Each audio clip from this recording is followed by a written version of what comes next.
بسم اللہ الرحمن الرحیم۔ رسول اللہ صلی اللہ علیہ وسلم نے فرمایا، میں جنت میں تھا کہ مجھے کسی کے قرآن پڑھنے کی آواز سنائی دی۔ میں نے پوچھا یہ کس کی آواز ہے؟ مجھے بتایا گیا کہ یہ حارث بن نعمان کی ہے۔ آپ صلی اللہ علیہ وسلم نے فرمایا، والدین سے نیکی کرنے کا ایسا ہی صلہ ملتا ہے۔ حارث بن نعمان سب سے بڑھ کر والدہ کے ساتھ نیکی کرتے تھے۔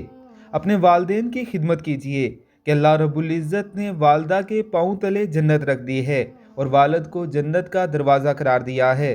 آپ صلی اللہ علیہ وسلم نے ان لوگوں کے بارے میں یہ وعید فرمائی کہ برباد ہو گیا وہ شخص اور خاک آلود ہو گئی اس کی ناک، جس نے اپنے والدین یا ان میں سے کسی ایک کو بڑھاپے کی حالت میں پایا اور خود پر جنت واجب نہ کروا لی۔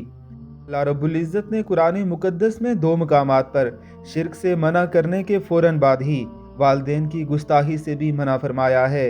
اللہ رب العزت ہمیں اپنے والدین کی خدمت کرنے کی توفیق عطا فرمائے۔ آمین ثم آمین۔